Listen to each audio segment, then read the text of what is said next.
Good morning children, welcome back. In the previous video we have seen the components of the cell, that is we have seen till now a cell membrane, cell wall, the nucleus, the nucleolus, then there is a nuclear membrane over there, then the nucleus consists of the DNA and the DNA consists of a gene. Okay, so next we are going to see about the cytoskeleton. Okay, how we are having a skeleton in our body, the same way the cell is having a skeleton, and that is known as cytoskeleton. Cyto means cell. So it is found in all eukaryotic cells but absent in the prokaryotes.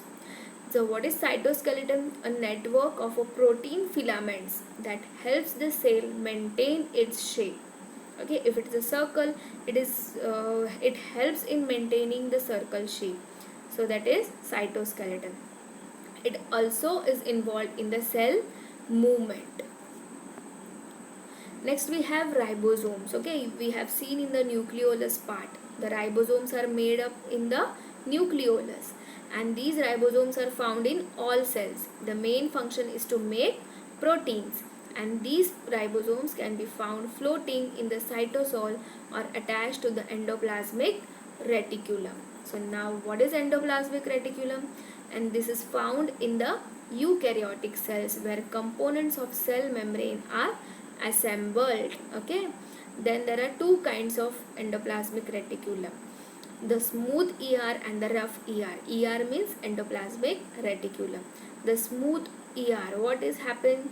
There is a no ribosomes and makes lipids. Okay, there's a fats are making smooth ER. Then rough ER has ribosomes which are involved in making proteins. Okay, the main function of ribosomes is what? The making of lipids and the proteins, which are very necessary in our body system.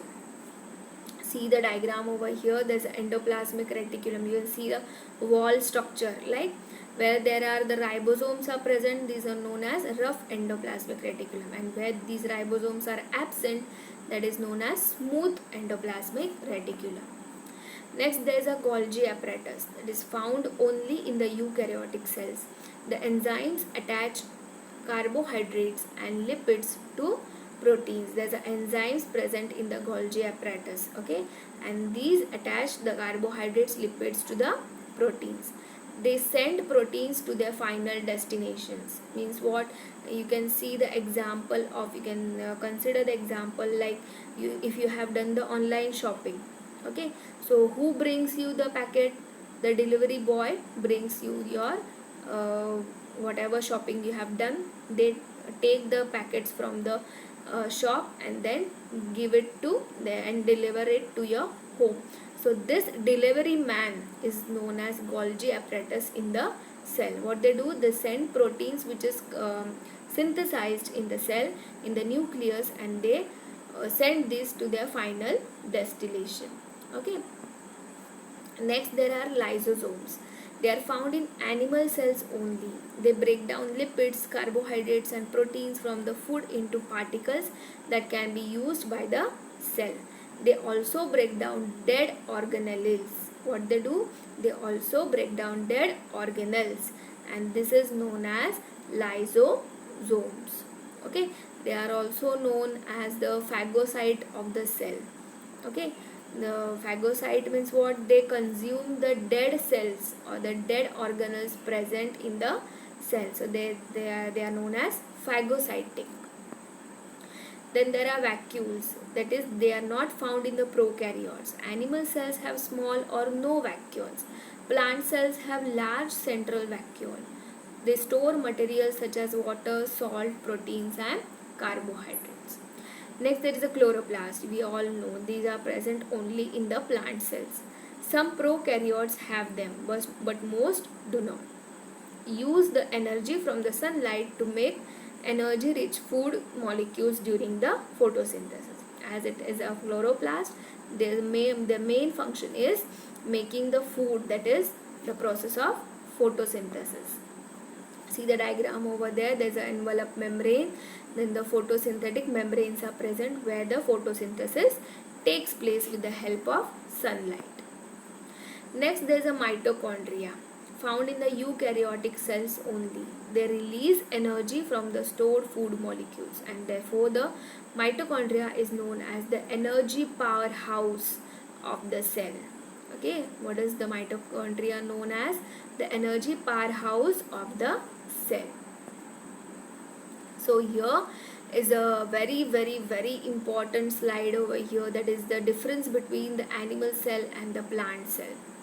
Shape, we can see animal cell is irregular shape and the plant cell is rectangular, that is fixed shape. Cilia means there are the thread like structures present. So animal cell there is a cilia present, and plant cell that is a very rare, very few of the plant cells have the cilia. Then chloroplast, animal cell they do not have chloroplast, but plant cells have the chloroplast for the purpose of photosynthesis. Lysosomes, yes, they occur in the cytoplasm in animal cell but not in the plant cell. Vacuole, one or more small vacuoles, okay, that is smaller than the plant cell, and the vacuole in the plant cell is very large, that is a central vacuole which takes up the 90% of the cell volume. Okay, there is only one vacuole present in the plant cell. Centrioles, that is present in all animal cells, only present in the lower plant forms. Then there is a plastids, in animal it is absent, plant cell it is present. Then the cell wall, the animal cell it is absent and the plant cell is present. And the plasma membrane, only the cell membrane is present in the animal cell, and then there is a cell wall and cell membrane present in the plant cell. See, you can see here the diagram, there is a comparison of plant and animal cells. Okay, there is a cell wall present in the left side, left diagram you can see the cell wall is present in the plant cell, but in the B part there is no cell wall present in the plant cell. There is cell membrane in the both, vacuoles in the both, nucleus in the both, cytoplasm in the both, but there is no cell wall and chloroplast in the animal cell. Okay children, so here we have completed our lesson, that is the nutrition, that is the cell and the structure and the function. Okay, these all structures and the functions what we have studied is it helps in the nutrition of the cells. Okay, what they take up, what they eat, what they function and how they move, it depends on the structures present in the cell. Okay children, here we have completed the lesson. You have to read the lesson, you have to draw the diagrams also. Okay, remember the labels given it to them. Thank you children.